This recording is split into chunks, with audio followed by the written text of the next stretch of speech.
प्यारे परमेश्वर, तेरे चरणों में हम आते हैं पिता। अभी तक तूने हमें संभाला, हमें आगे बढ़ाया है और आज फिर से एक बार तूने हमें तेरे वचन को सुनने के लिए इकट्ठा किया। हम तेरा धन्यवाद करते हैं। तेरा वचन हमसे बात करता है, तेरा वचन हमें काटता है, हमें शुद्ध करता है, तेरा वचन हमें सुधारता है। इसलिए विनती करते हैं कि पिता हमारे मन के आंखों को तू खोल, हमारे हृदय को तू खोल। तेरे वचन से परमेश्वर हम बल पाए, तेरे वचन को हम समझ पाए और पिता मैं भी तेरे वचन को विश्वास योग्यता से बांटने में तू मेरी मदद कर।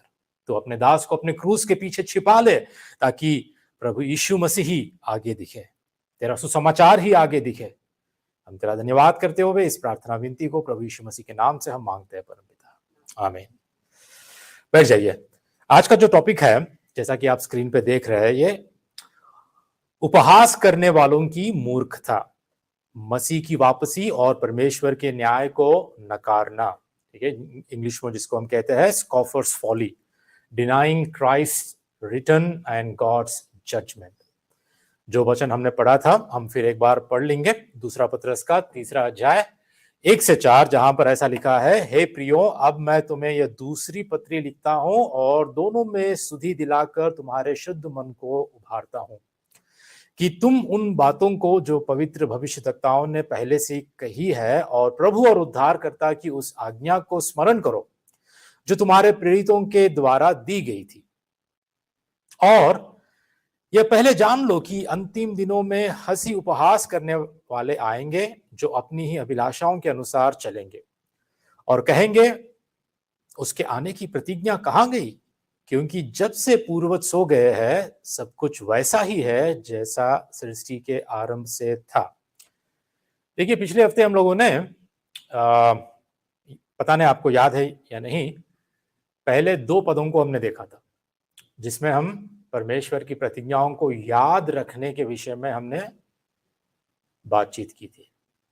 ठीक है, सुधि दिलाकर, जहां पर पत्रस कहता है कि मैं दोनों पत्रियों में तुमको सुधि दिलाकर तुम्हारे शुद्ध मन को उभारना चाहता हूं। तो पिछले हफ्ते हम लोगों ने एक दूसरे को याद दिलाना और खुद को याद दिलाने की बात हमने की थी, याद है आपको? खासकर जो दूसरा पद कहता है कि तुम उन बातों को जो पवित्र भविष्यद्वक्ताओं ने पहले से कही है और प्रभु और उद्धारकर्ता की उस आज्ञा को स्मरण करो जो तुम्हारे प्रेरितों के द्वारा दी गई थी। ठीक है, तो हमने पिछले हफ्ते देखा था कि जो बातें पवित्र भविष्यद्वक्ताओं ने पहले से कही है और प्रभु और उद्धारकर्ता की उस आज्ञा को स्मरण करो। किन बातों को? पुराने नियम में जो भविष्यद्वक्ताओं ने प्रभु यीशु मसीह के आगमन के विषय में, परमेश्वर का न्याय होगा, परमेश्वर एक दिन इस सारे मानव जाति को, इस सारी सृष्टि को वो न्याय करेगा और जब वो आएगा तो अपनी कलीसिया को ले जाएगा। ये सारी बातें पुराने नियम में हम देख पाते हैं। पवित्र भविष्यद्वक्ताओं ने इन सारी बातों को पहले से उन्होंने कही थी और उतना ही नहीं, वचन दूसरा पद ऐसा कहता है कि और प्रभु और उद्धारकर्ता की उस आज्ञा को स्मरण करो जो तुम्हारे प्रेरितों के द्वारा तुम्हें दी गई थी। किस आज्ञा के विषय में हम यहां पर बात हो रही है? प्रभु और उद्धारकर्ता यीशु मसीह की उस आज्ञा को स्मरण करो। प्रभु ने कहा कि मैं आने वाला हूं, मैं दोबारा आने वाला हूं, अंत तक धीरज धरकर जो रहेगा वही उद्धार पाएगा और इसलिए अपने आप को तैयार रखो, अपने आप को मेरे आगमन के लिए तैयार रखो। तो ये बातें हमको स्मरण करना जरूरी है कि हम क्या सच में उद्धार प्राप्त व्यक्ति है? क्या हमने आज सच में उद्धार पाया है? क्या सच में हमारा नया जन्म हुआ है? क्या हम सच्चे विश्वासी है या हम सिर्फ नाटक कर रहे हैं? विश्वासी होने का हम सिर्फ नाटक कर रहे हैं। सच में हमारा मन परिवर्तित हुआ है? सच में क्या आज ऐसा जीवन हम जी रहे हैं जिसमें हम धार्मिकता में, पवित्रता में हम बढ़ रहे हैं? क्या हमारे विश्वास का सबूत है जो आज हमारे जीवन में हमको दिखना चाहिए? हमें यह बात भी स्मरण करनी चाहिए कि हम इस पृथ्वी पर परदेशी है। We are not here forever. हमारा परमानेंट एड्रेस यहां पर नहीं है। हम परदेशी है, हम यात्री है, हम यात्रा कर रहे हैं, लेकिन हमारा लक्ष्य, हमारी मंजिल स्वर्ग का राज्य है, परमेश्वर के पास है। हमारा अनंत घर स्वर्ग में है। ठीक है, our eternal home is in heaven. और हमें ये बात स्मरण रखना चाहिए जो प्रभु ने आज्ञा दी है कि तैयार रहो। याद है आपको, 10 कुमारियां थी, 5 बुद्धिमान थी और 5 मूर्ख थी। किसने तैयारी की? सिर्फ 5 बुद्धिमान कुमारियां तैयार थी। प्रभु ने क्यों कहा? ये दृष्टांत क्यों कहा?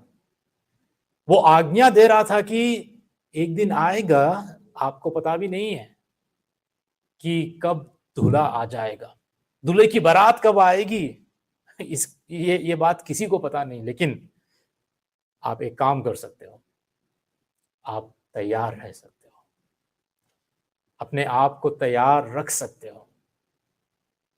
यह आज्ञा परमेश्वर ने दी, और यही आज्ञा प्रेरितों के द्वारा पतरस जो कहता है दूसरे पद में कि उन तक पहुंची, उस कलीसिया तक पहुंची जिन्होंने प्रभु यीशु मसीह की बातें नहीं सुनी होगी, लेकिन जो प्रेरितों ने प्रभु यीशु मसीह की बातें सुनी उन तक पहुंचाई है। और आज वही बातें हमारे जीवन में भी लागू रखती है, लागू करती है कि हम भी तैयार रहे। ठीक है, तीसरा पद और चौथा पद आज हम देखने वाले हैं, लेकिन देखने से पहले मैं आपके आगे 2 प्रश्न आपके आगे मैं रखना चाहता हूं। ठीक है, सबसे पहला प्रश्न ये रहेगा कि क्या आप विश्वास करते हैं कि यीशु अपनी कलीसिया के लिए वापस आ रहा है? हमें से कितने लोग विश्वास करते हैं? एक बार हाथ उठाइए। सब लोग? 100% है यहाँ पे। ठीक है, सब लोग विश्वास करते हैं कि प्रभु यीशु मसीह अपनी कलीसिया के लिए वापस आ रहा है। राइट।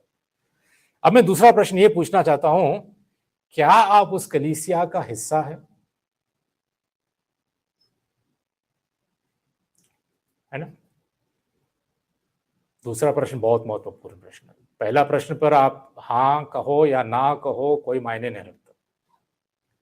ठीक है, आप विश्वास करो या ना करो, डजंट मेक एनी डिफरेंस। लेकिन दूसरा प्रश्न है ना, ये आपके अनंत जीवन का प्रश्न है, जिंदगी और मौत का प्रश्न है कि क्या जिस कलीसिया को लेने प्रभु यीशु मसीह दोबारा आ रहा है उस कलीसिया का हिस्सा है या नहीं। Are you part of this church? मैं ये कलीसिया की बात नहीं कर रहा हूं मैं। ठीक है, ये कलीसिया सार्वजनिक, वो यूनिवर्सल चर्च की कलीसिया का भाग है। हम सारे लोग जिसको लेने के लिए प्रभु यीशु मसीह अपनी दुल्हन को लेने के लिए, हम उस दुल्हन के भाग है, हिस्सा है, जिसको लेने के लिए मसीह आ रहा है। लेकिन प्रश्न यह है कि क्या सच में आपको लगता है कि you really belong to a church, the church of Christ? Do you really belong? क्या आप इसका हिस्सा है?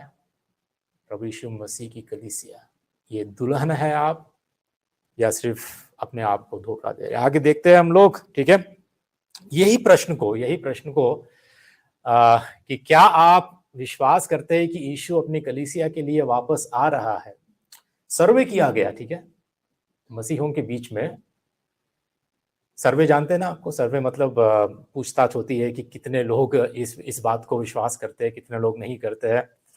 ऐसे सर्वे किया गया, तो सारे मसीहों के बीच में जब ये सर्वे हुआ तो रिजल्ट पता है, इस प्रश्न का जवाब जब लोगों ने दिया, क्या लगता है आपको कितने लोगों ने, कितना परसेंटेज, कितने प्रतिशत लोगों ने हाँ कहा या ना कहा? क्या लगता है आपको इस प्रश्न के विषय में कि क्या आप विश्वास करते हैं कि यीशु अपनी कलीसिया के लिए वापस आ रहा है? कितने लोग विश्वास करते होंगे और कितने लोग विश्वास नहीं करते? मसीह मसीह मसीह लोगों के बारे में मैं बात कर रहा हूँ, विश्वासियों के बारे में बात कर रहा हूँ, ठीक है, जो अपने आप को मसीह कहते हैं, जो मसीह परिवार में पैदा हुए हैं, चर्च जाते हैं, वचन सुनते हैं, ऐसे लोग। गेस गेस कीजिए कितने लोगों ने ये कहा कि नहीं, मैं विश्वास नहीं करता हूं।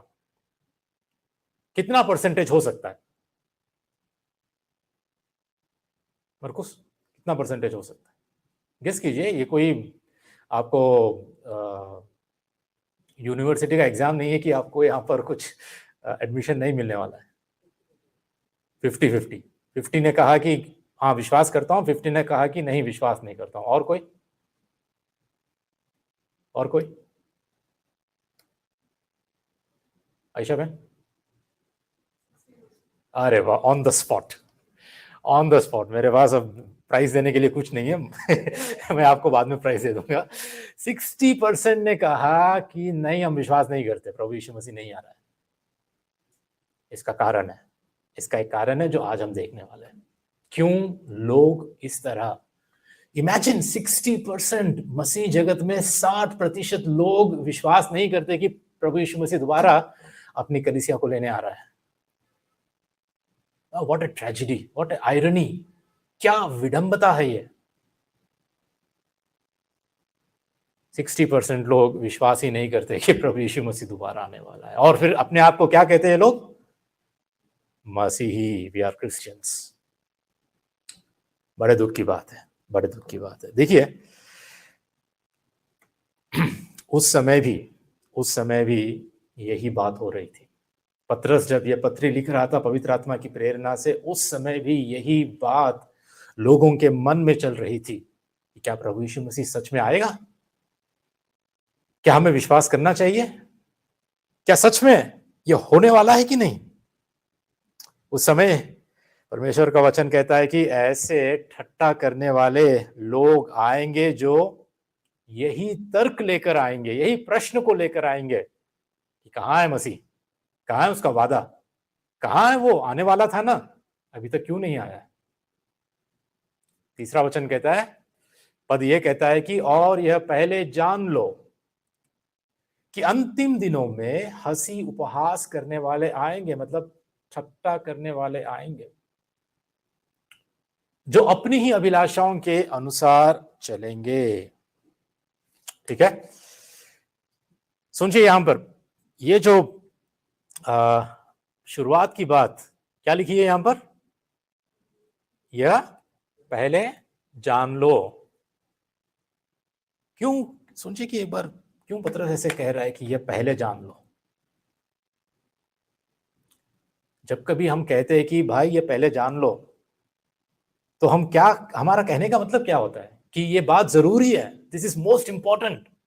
यदि ये बात को अगर तुम पहले जान लेते हो, इसके बाद अगर कोई भी कुछ गलत प्रचार करता है, झूठा प्रचार करता है, तो आपको चिंता करने की बात नहीं, क्योंकि तो पहले जो बात है, जो मोस्ट इंपॉर्टेंट बात है, वो महत्वपूर्ण बात जो है, अगर तुम जान लोगे तो तुम्हारे लिए काफी है, ताकि तुम तैयार रहो, तुम सतर्क रहो, तुम्हारे लिए आगे चल के खतरा नहीं रहेगा, you will not be deceived.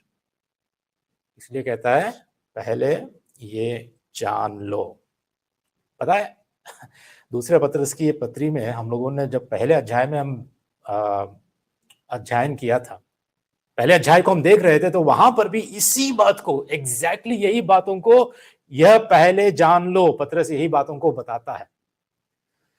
पहले अध्याय में पत्रस ऐसा कहता है, देखिए दूसरे पत्रस का 1 उसका 20 से 21 वचन ऐसा कहता है कि पर पहले यह जान लो कि पवित्र शास्त्र की कोई भी भविष्यवाणी किसी की अपनी ही विचारधारा के आधार पर पूर्ण नहीं होती, क्योंकि कोई भी भविष्यवाणी मनुष्य की इच्छा से कभी नहीं हुई, पर भक्त जन पवित्र आत्मा के द्वारा उभारे जाकर परमेश्वर की ओर से बोलते थे।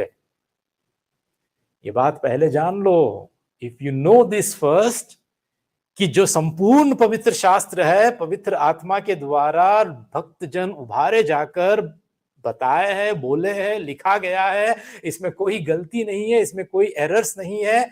ये जो संदेश है पवित्र आत्मा के द्वारा दिया गया, वचन जो हमको आज दिया गया है, बाइबल जो हमको दी गई है, ये स्थिर है, जिस पे हम विश्वास कर सकते हैं। अगर ये बात तुम जान लोगे तो धोखा नहीं खाओगे। बिल्कुल यही बात को अब तीसरे अध्याय में आकर तीसरे वचन में पतरस हमको यही बात से शुरुआत करता है कि पहले ये जान लो, पहले ये जान लो। ठीक है, क्या जान लो? याद है किसी को? क्या जान लो? कि अंतिम दिनों में हंसी उपहास करने वाले आएंगे। राइट? कौन आएंगे? हंसी उपहास करने, ठट्टा करने वाले, मजाक करने वाले आएंगे। वैसे ही केवल ये जो झूठे प्रचारक है उनके विषय में ही नहीं, परंतु झूठे मसीहों के लिए विषय में भी यहां पर हम देख सकते हैं। ये बात उन पर भी लागू होती है, केवल झूठे प्रचारकों के लिए नहीं। कई सारे झूठे मसीही भी होते हैं जो यही बात को वो लेकर हमारे आगे आते हैं। वचन कहता है कि अंतिम दिनों में, आपको क्या लगता है अंतिम दिन आज है? हम अंतिम दिनों में जी रहे हैं? हाँ, पता है अंतिम दिनों की शुरुआत कब हुई?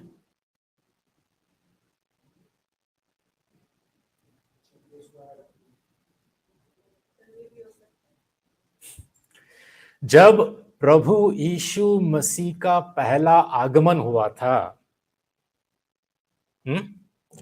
यीशु मसीह जब आया था इस संसार में, मतलब 2000 साल पहले, उस वक्त से ही अंतिम दिन शुरू हो चुके हैं। वचन हमको ऐसा सिखाता है। अगर आप अध्ययन करोगे इब्रानी की पत्री में भी, अगर आप अध्ययन करोगे तो वहां पे कहता है कि परमेश्वर अंतिम दिनों में अपने पुत्र के द्वारा हमसे बात किया। पता है, ये जो अवधि है, ये जो पीरियड है, प्रभु यीशु मसीह के पहले आगमन से दूसरे आगमन तक, ये जो काल है, इसको हम अंतिम दिन कहते हैं। मतलब 2000 सालों से अंतिम दिनों में सारे मानव जाति है, और आज हो सकता है कि हम अंतिम क्षणों में हैं। ठीक है, अंतिम क्षणों में, क्योंकि प्रभु यीशु मसीह के आने के संकेत आज हमें इतने मिल रहे हैं कि जो भविष्यवाणी बाइबल में हमको दिखाई दे रही है, जो की गई है, वो आज कई हद तक पूरी हो रही है। ठीक है, इसलिए अंतिम दिनों में तब से जब शुरुआत हुई, जब पतरस कहता है अंतिम दिनों में, मतलब वहीं पर उसी वक्त कहता है कि हंसी उपहास करने वाले आएंगे। तो इनको हम कैसे पहचानेंगे? ठट्टा करने वाले, हंसी उपहास करने वाले, इनके जीवन को हम कैसे पहचानेंगे कि ये सच्चे मसीह है या नहीं है? यहीं पर है, इसका जवाब यहीं पर है, क्योंकि जो अपनी ही अभिलाषाओं के अनुसार चलेंगे, they walk according to their own desires, परमेश्वर के वचन की इच्छा के अनुसार नहीं, परंतु वो अपनी ही खुद की अभिलाषाओं से वो चलेंगे। उनका जीवन ऐसा दिखाई देगा कि वो खुद अपनी ही मनमानी करेंगे। परमेश्वर के वचन के अधिकार के नीचे अपना जीवन वो नहीं जिएंगे।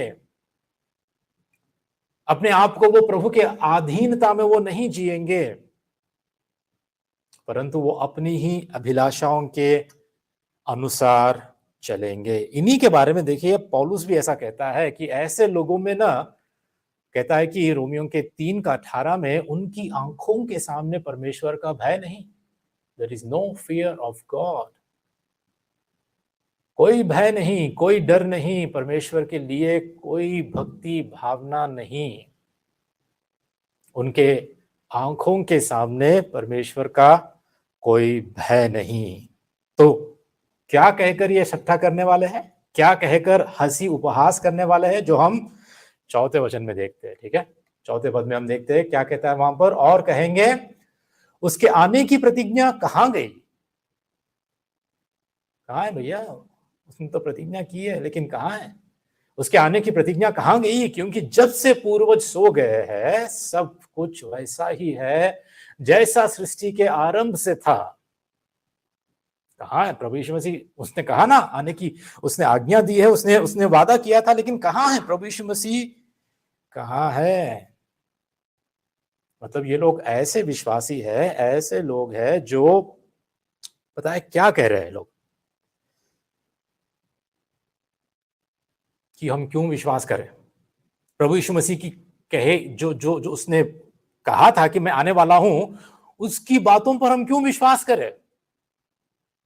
ये एग्जैक्टली ऐसे लोग हैं जो नूह के समान भी यही प्रश्न पूछा करते थे। नूह ने उनको चेतावनी दी।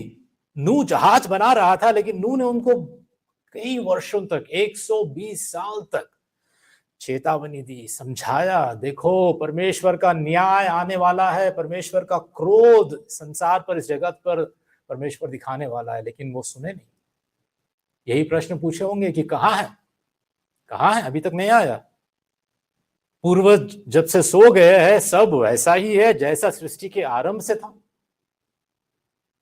लेकिन क्या हुआ, अचानक एक दिन परमेश्वर का न्याय आ गया।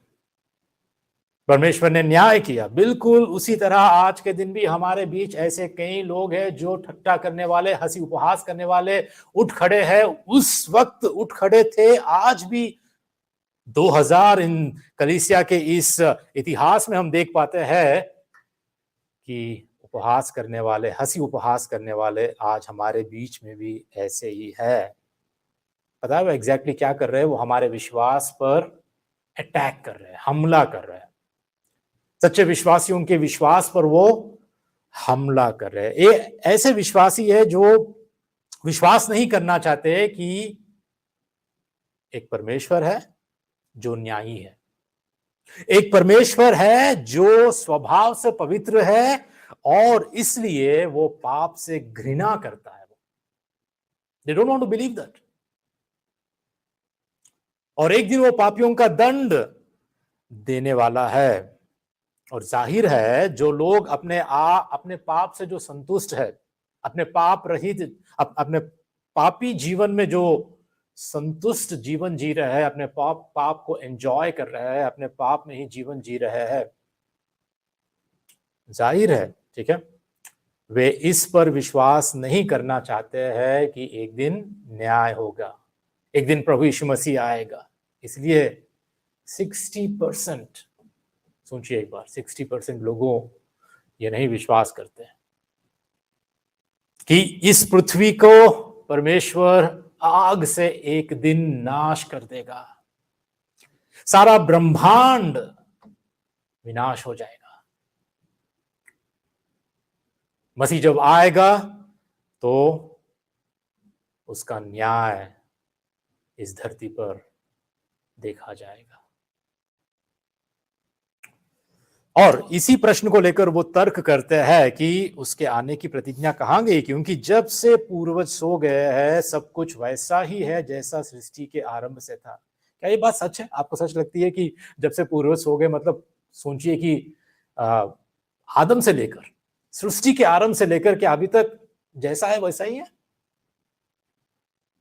ये जो बात कह रहे हैं ये भी सोचने वाली बात है और ये भी बात गलत है।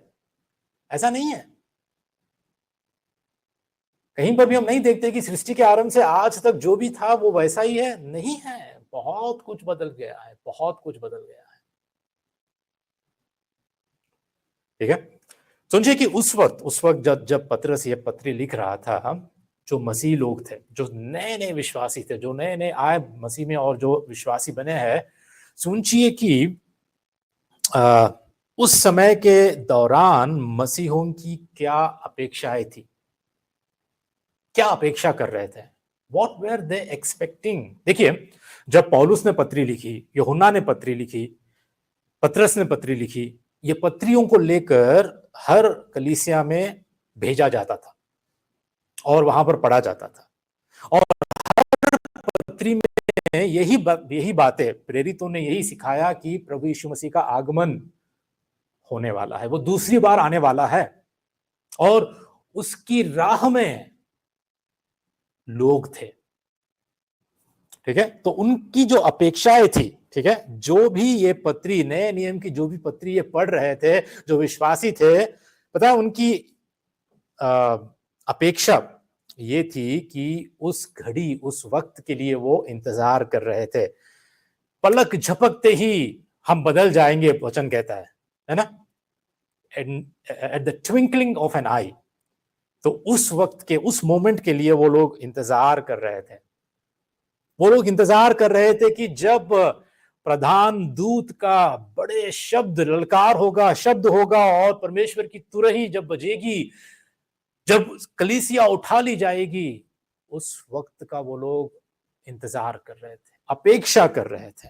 They were looking for that glorious appearing of Jesus Christ.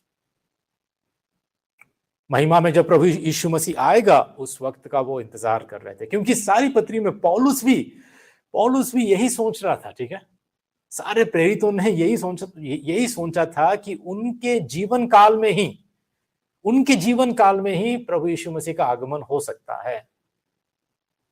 That is what their expectation was. लेकिन बाद में होता क्या है कि उसी समय कई विश्वासी मर रहे हैं, कई विश्वासी पीड़ा में, उत्पीड़न में, सताया जा रहा है, सतावट में लोगों की मौत हो रही है। पतरस जैसे प्रेरितों की भी मौत हो रही है। कोई हादसे में मर रहा है, कोई उत्पीड़न में मर रहा है, कोई बीमारियों से मर रहा है, लेकिन प्रभु यीशु मसीह आ नहीं रहे। सालों साल बीत रहे, लेकिन अभी तक प्रभु यीशु मसीह नहीं आए। सोचिए कि किस रीति से आदि कलीसिया के विश्वासी मसीही लोग अपना जीवन बिता रहे होंगे। एक तो सतावट, लोग शहीद हो रहे थे अपने विश्वास के लिए, और दूसरी ओर इंतजार, प्रभु यीशु मसीह का इंतजार। और इस बीच, ठीक है, इस बीच पौलुस लिखता है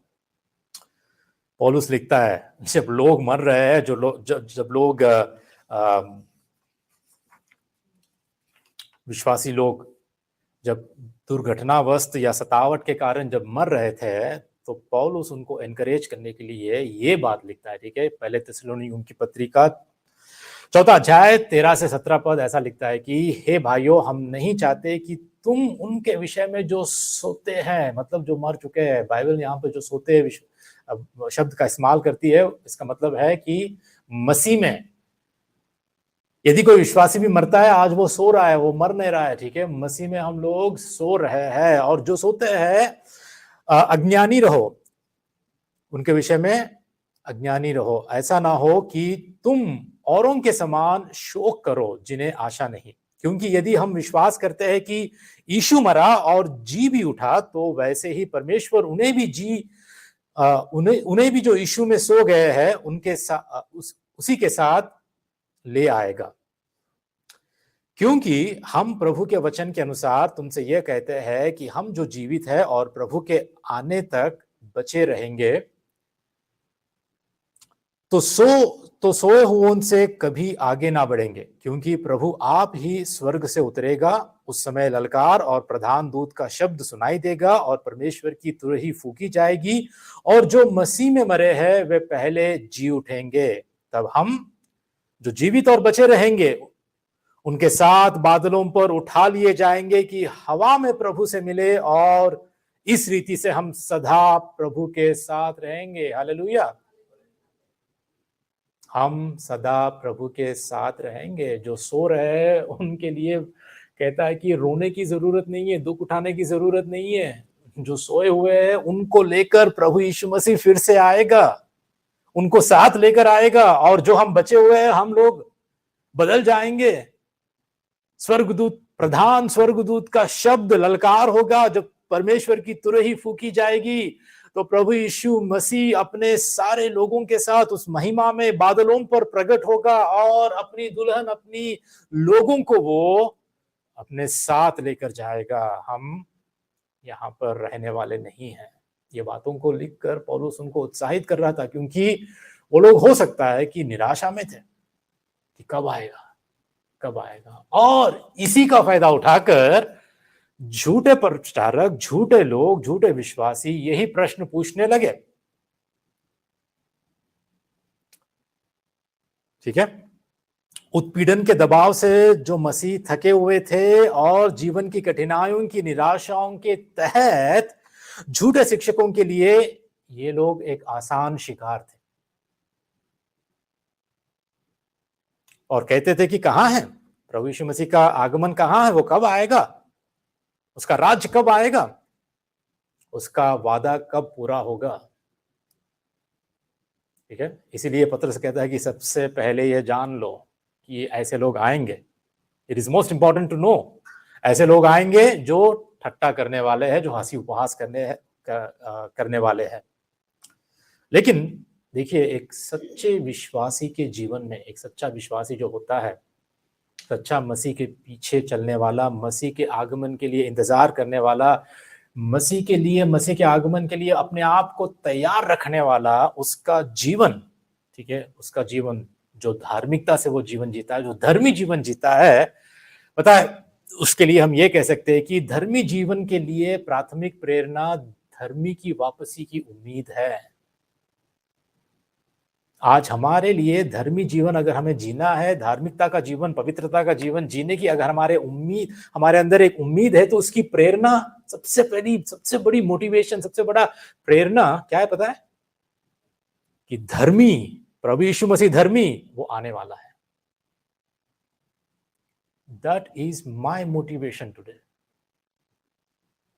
मुझे आज क्यों धार्मिकता का जीवन जीना है, क्यों पवित्रता में मुझे जीवन जीना है, क्यों मुझे मसीह जीवन जैसा वचन कहता है वैसे मैं क्यों जीऊं मैं? क्योंकि एक दिन वो धर्मी आने वाला है। The righteous one is coming, he is going to return. और यही बात हम लोग पहले यूहन्ना की पत्री में 3 अध्याय का 2 और 3 हम देख पाते हैं। वहां पर ऐसा लिखा है कि हे प्रियो, अब हम परमेश्वर की संतान हैं और अब तक यह प्रकट नहीं हुआ कि हम क्या कुछ होंगे। इतना जानते हैं कि जब यीशु मसीह प्रकट होगा तो हम भी उसके समान होंगे, क्योंकि हम उसको वैसा ही देखेंगे जैसा वह है। बिल्कुल उसके समान हम बदल जाएंगे। परंतु आज जो सच्चा विश्वासी है, पता है उसका जीवन वो क्या करेगा? और जो कोई उस पर यह आशा रखता है, क्या आशा? कि प्रभु आएगा, प्रभु प्रकट होगा और वो जैसा है मैं भी वैसा ही बदल जाऊंगा। उसके आगमन की चिंता जिसको होती है, उसके आगमन के लिए जो वेट करता है, जैसे एक दुल्हन अपने दूल्हे के लिए वेट करती है, इंतजार करती है, बिल्कुल उसी तरह आज अगर कोई सच्चा विश्वासी इस रीति से इंतजार करता है, प्रभु के लिए वो अपने आप को तैयार रखता है, तो वो क्या करता है? जैसा, और जो कोई उस पर यह आशा रखता है, वो अपने आप को वैसा ही पवित्र करता है जैसा वह पवित्र है। सोचिए कि क्या हम अपने आप को ऐसा पवित्र रख रहे हैं?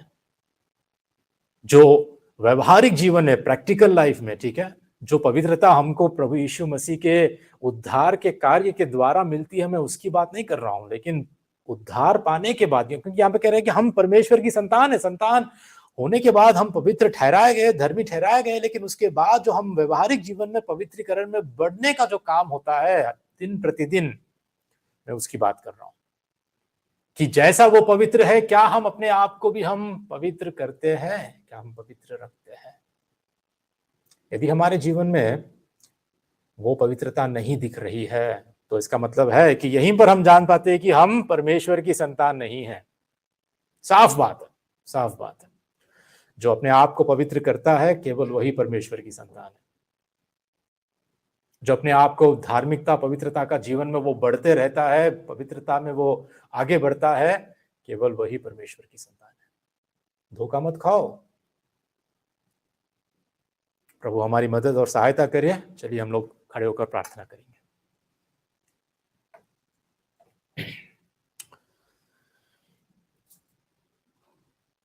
प्यारे मित्रों, आज यदि परमेश्वर अपने वचन से आपसे बातें किया, आपके हृदय को परमेश्वर छुआ है, आपके जिंदगी को छुआ है, परमेश्वर के वचन के द्वारा आज अगर आपने सीखा है कुछ, तो परख लो अपने आप को, जान लो अपने आप को, देख लो अपने आप को कि कैसा जीवन मैं जी रहा हूं, क्या मैं तैयार हूं? प्रभु यीशु मसीह, मेरा प्यारा मसीह, मेरा दुल्हा, जिसने अपना लहू मेरे लिए बहाया, मुझे खरीदने के लिए बहाया, मैं आज क्या मेरे मसीह का इंतजार कर रहा हूं? क्या मैं तैयार हूं? क्या सब कुछ छोड़ने के लिए, इस संसार में जो भी है, धन दौलत, रिश्ते नाते, सुख विलास, क्या सबको छोड़ने के लिए मेरे मसीह के लिए क्या मैं तैयार हूं? मेरे उद्धारकर्ता, मेरे प्रभु के लिए क्या मैं तैयार हूं? या हो सकता है कि आज आप इस संसार में इतने डूबे हुए हो कि कम से कम 2 मिनट के लिए अपने मोबाइल को भी छोड़ने के लिए तैयार नहीं हो। पैसे की तो बात दूर की है, कैसा है हमारा जीवन, क्या हम तैयार है? आपके पास्टर को पता नहीं है, आपके दूसरे विश्वासियों को पता नहीं है आपका जीवन कैसा है, लेकिन प्रभु जानता है, प्रभु जानता है। और अचानक जब वो आ जाएगा, चोर की तरह जब वो आएगा, जब प्रधान स्वर्गदूत का ललकार के साथ शब्द होगा, परमेश्वर की तुरही जब फूकी जाएगी, वो दिन कब है, कब आएगा, वो समय, वो घड़ी कब है, हम जानते नहीं। लेकिन क्या आज हम तैयार हैं? प्यारे परमेश्वर, हम तेरा धन्यवाद करते हैं, विनती करते हैं कि पिता, मुझे तो तैयार कर, हमें तो तैयार कर, हमारी कलीसिया को, हमारे लोगों को जो आज इस वचन को सुन रहे हैं, जो आगे सुनने वाले हैं, हम सबको तो तैयार कर, कि हम तैयार रहे, वो बुद्धिमान कन्याओं की तरह पिता, हम तैयार रहे। हमसे तो बातें कर, हमें अपने पवित्र आत्मा से भरपूर कर, हमें सक्षम बना कि ये मसीह जीवन तेरे लिए हम अंत तक विश्वास योग्यता से हम जी पाए। सारी महिमा प्रशंसा आदर तुझे देते हुए इस प्रार्थना विनती को प्रभु यीशु मसीह के नाम से हम मांगते हैं परम पिता, आमीन।